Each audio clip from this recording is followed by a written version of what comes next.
یہ بعد میں اس میں اعظم تھا تو مولا علی نے کمیل کو تعلیم کی کہ گناہ گاروں کو بتا دے کہ اللہ سے ان لفظوں سے بات کرو تو وہ سن لیتے ہیں.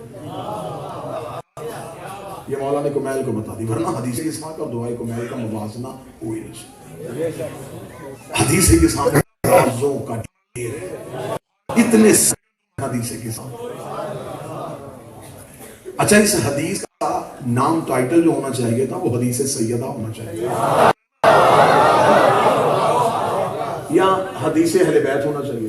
نام ہے حدیث قصہ، چادر والی. اس کا مطلب کہ اس چادر ہی میں کوئی راز.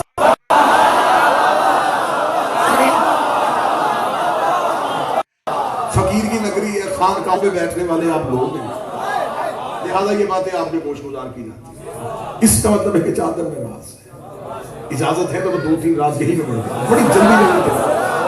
حدیث قصہ کا راز ہے کہ سیدہ نے جابر کو سنائی، اور جابر یہ وہ صحابی ہے جس نے 5 حجتوں کی خدمت کی. سیدہ کہتی ہے کہ فی بعض الایام، چند دنوں کے بعد نبی میرے گھر آئے.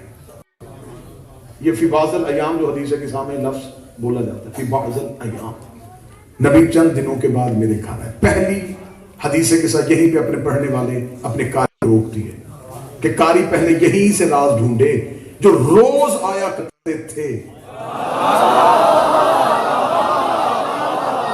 وہ چند دنوں کے بعد. اگر بی بی نے لفظ بعض استعمال کیا ہے نا تو اس کا مطلب اس بعض میں کوئی راز ہے. ورنہ یہ کہا جا سکتا تھا کہ رسول میرے گھر ہے، نہیں، فی بعض الایام، چند دنوں کے بعد میرے گھر ہے. چند دن تھے. اب تاریخ لو اور اس سے پڑھو کہ حدیث کے ساتھ کب آئی. پھر دیکھو کہ انہی دنوں میں رسول کسی غزوہ میں تھے. رسول کہاں تھے؟ جب کتاب میں تاریخ سے اس کی گہرائی کو ڈھونڈنے کی کوشش کی گئی تو تاریخ نے ہمیں بتایا کہ یہ انہی دنوں کی بات ہے جب نجران کے عیسائی مباہلے کے لیے مدینے آئے، جسے محنت میں بولنے کی عادت ہے وہ مدینہ آئے ہوئے تھے اور وہ مہمان تھے رسالت مآب. رسول میزبان تھے ان کے. رسالت نے انہیں مسجد میں ٹھہرایا، وہ مسجد میں رکے ہوئے تھے اور مسلسل بحث ہو رہی تھی. اب رسول جتنے دن وہ مدینہ مسجد میں ہے تو رسالت مآب سیدہ کے دروازے پہ نہیں آئی. مسلسل ان سے بحث ہو رہی تھی. تیسرے دن کو جب رسول نے یہ مجھے کیونکہ یہ نہیں پڑھنا، اس کا تمہید نہیں پڑھنی، اس کے آگے نتیجے پہ جانا ہے، تو جب یہ مسلسل بحث کر رہے تھے تو آخر آیات کو بھی ٹھکرایا جا رہا تھا، استدلال کو بھی نہیں مانا جا رہا تھا. خدا نے کہا میرا حبیب خاموش، فمن حاجک من بعد ما جاءک من العلم فقل تعالوا ندعو ابنانا وابناءکم. اگر یہ علم آنے کے بعد بھی نہیں مانتے ان سے کو پھر خاموش. یہ بیٹے لائیں ہم بیٹے لائیں، یہ نساء لائیں ہم نساء لائیں، یہ اپنے جیسے لائیں.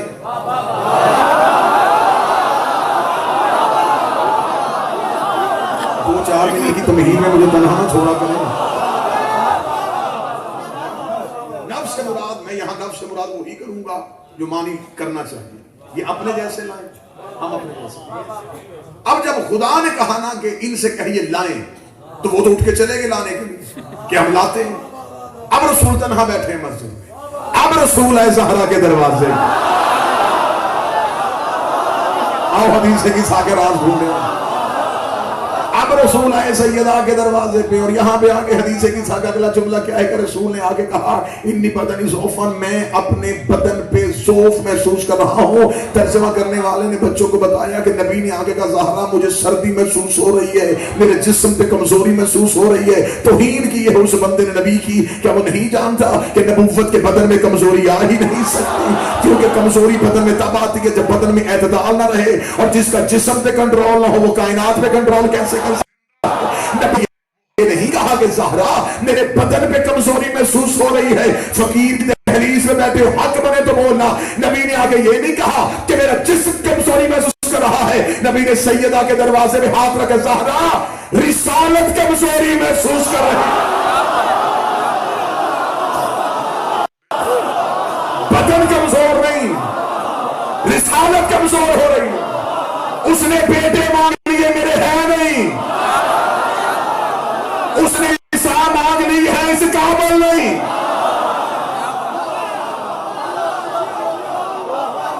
سہرا وہ تو چلے گئے لینے کے لیے، میں آ گیا ہوں تیرے دروازے پہ، زہرا مجھے بیٹے چاہیے، زہرا مجھے بیٹے چاہیے، زہرا مجھے بیٹے چاہیے۔ اللہ جانے مجمع بیٹھا، یہ چلا گیا، رسول زہرا کے دروازے سے بیٹے مانگ کے بتا دیا، ان سے بیٹے مانگے جا سکتے ہیں۔ زہرا مجھے بیٹے، سیدہ مجھے بیٹے،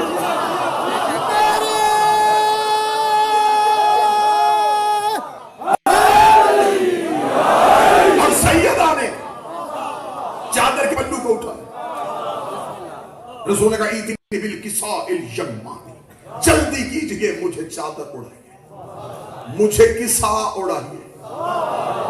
بی بی نے چادر بدن رسالت پہ دی، نبی نے کہا اب میں سکون محسوس کر رہا ہوں۔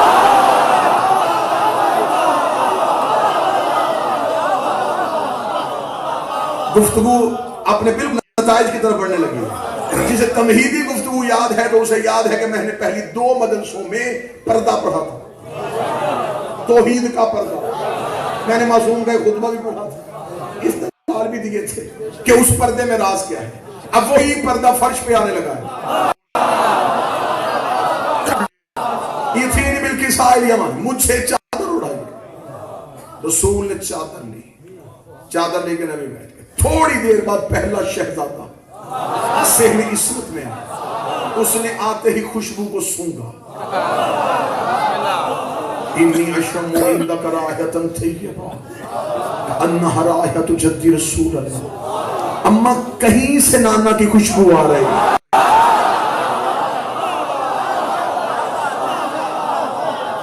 اور صاحبان عقل و فہم یہ بات یاد رکھیے گا، یہ کہیں سے پہلی بار معصوم کی زبان سے نکل رہا ہے، نہیں پھر رکیے گا، یہ کہیں سے مراد کہ سمجھ نہیں آ رہی کہاں، یہ وہی امام حسن ہے، نانا میری گواہی دینا، یہ وہی حسن نہیں جنہوں نے ماں کی گود میں بیٹھ کے لو پڑی تھی، جسے عرش نظر آ رہا تھا، نانا نظر کیوں نہیں آ رہا، جسے ماں کی گود میں بیٹھ کے لو پڑ رہا تھا، اسے یہ کیوں نہیں پتا کہ صحن میں نانا کہاں ہے۔ راز پڑھتا ہوں اسے آگے جا کے، ابھی اس میں سفر کرنا، تھوڑا ساتھ چلنا، آج کے بعد حدیث کی ساتھ پڑھو گے، لطف دوبالا ہوگا۔ نانا کی خوشبو آ رہی، بی بی نے اشارہ کرا، وہاں ہے نانا۔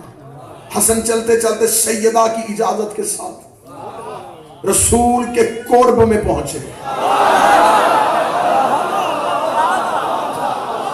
کوشش کرنا کہ لمحوں میں سفر ہو جائے، آکے السلام علیکم، یہ جدی رسول اللہ، نانا، بیٹے کا سلام، چادر کے نیچے سے آواز، علیک السلام، یہ قرۃ عینی وثمرۃ فؤادی، آنکھوں کی ٹھنڈک،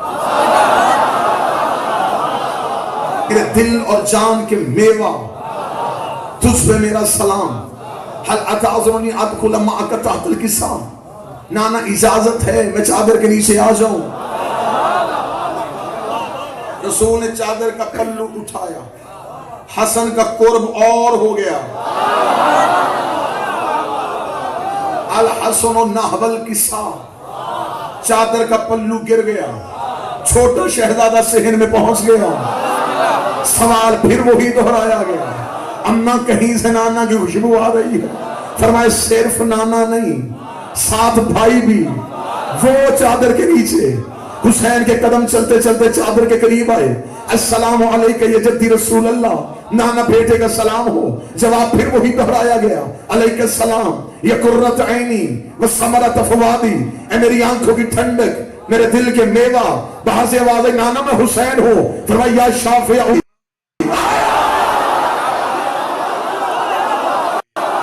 اے میری امت کو بخشوانے والے، خود شافعی کہہ رہا ہے، خود شافعی کہہ رہا ہے، یا شافع امتی، امت میری ہوگی بخشوائے گا تو، یا شافع امتی۔ نانا اجازت ہے چادر کے نیچے آ جاؤ۔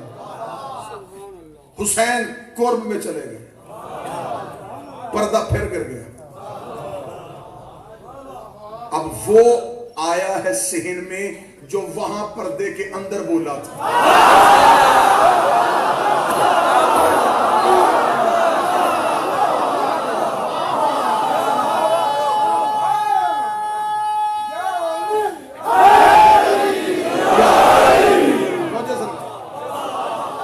اب وہ آیا جو وہاں پردے کے اندر بولا، لیکن یہاں بھی وہ سیدھا پردے کے اندر نہیں گیا، اس نے بھی سیدہ سے پوچھا، نہیں جملہ بدل دے، جو سب کو بتاتا تھا وہ سلونی کا دعویٰ کرنے والا، وہ سیدہ سے پوچھ رہا ہے رسول کہاں ہے؟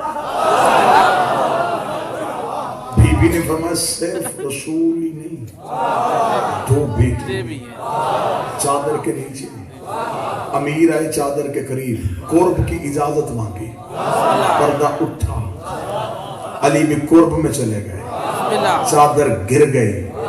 چاہیں تو یہی بھی مجلس کھلے تو پھر اتنی کھل جائے کہ سمیٹنی مشکل ہو جائے، لیکن میرے صاحبان عزت بیٹھے ہیں اسی فقیر کی دہلیز پہ سجدہ شکر ادا کرنے کے لیے اگلی سطر پڑھنے لگا ہوں۔ امام حسن آئے سیدہ سے پوچھا، حسین آئے سیدہ سے پوچھا، علی آئے سیدہ سے پوچھا، نہ حسن سیدھے چادر کے قریب گئے، نہ حسین سیدھے چادر کے قریب گئے، نہ علی سیدھے چادر کے قریب گئے۔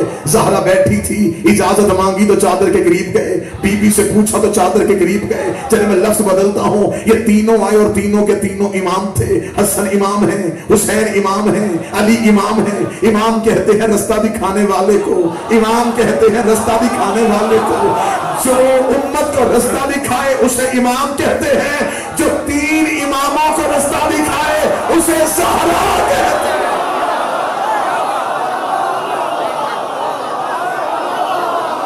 اسے کہتے ہیں ہم پہ حجت۔ اما مجھے پہنچائیے، اب چلے گئے چادر کے نیچے، اب آئی چادر کی مالکہ، اب پلو اٹھا جس کی وجہ سے قرب تھا وہ چادر میں آ گئی۔ رسول نے اب چادر کے دونوں پلو تھامے، اللہم ان ہؤلاء اہل بیتی،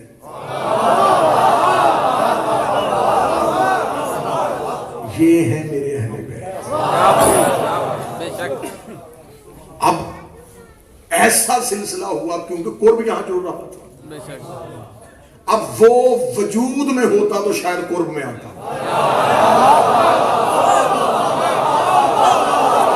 اس کی ہم وجود نہیں تھا۔ اسے جب اس قرب کو دیکھا عرش ہلا، فرشتوں نے نیچے دیکھا، ومن تحت الحساب،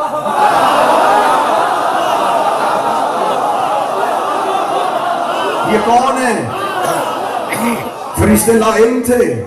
نہیں، علم تھا۔ سوال انہوں نے دہرایا، یہ سوال پہلے بھی ہو چکا تھا، جملہ اچھا لگے موازنہ اچھا لگے تو بولنا، یہ سوال فرشتوں نے دہرایا ہے، اس لیے کہ جب تخلیق آدم ہو رہی تھی تو میں نے کہیں پچھلی مجلس میں کہا تھا خدا نے فرشتوں سے کہا تھا بتاؤ یہ کون ہے، انہوں نے کہا ہم نہیں جانتے۔ آج فرشتے کہے اب بتا یہ کون ہے۔ ومن تحت الکساء، یہ چادر کے نیچے کون ہے؟ فرشتوں نے سوال کر دیا۔ سوال کرنے والے فرشتے تھے، جس میں سوال ہوا وہ توحید، جو بولا کرتے تھے وہ تو چادر میں تھے، جو جواب دیا کرتے تھے وہ تو چادر میں تھے۔ اب اسے خود بولنا پڑ گیا، اسے میں بتاتا ہوں فاطمہ تو وہ ابوہا وہ بالوہا وہ بنوہا، یہ زہرا ہے، یہ زہرا کا بابا ہے، یہ زہرا ہے، یہ زہرا کا شوہر ہے، یہ زہرا ہے، یہ زہرا کے بیٹے ہیں۔ میرے مالک رسول کرام تو نہیں جانتا تو کون جانتا ہے؟ تعارف نبی کا نام لے کے کروا دیتا، فرمایا محمد کا نام لیتا، محمد کے ساتھ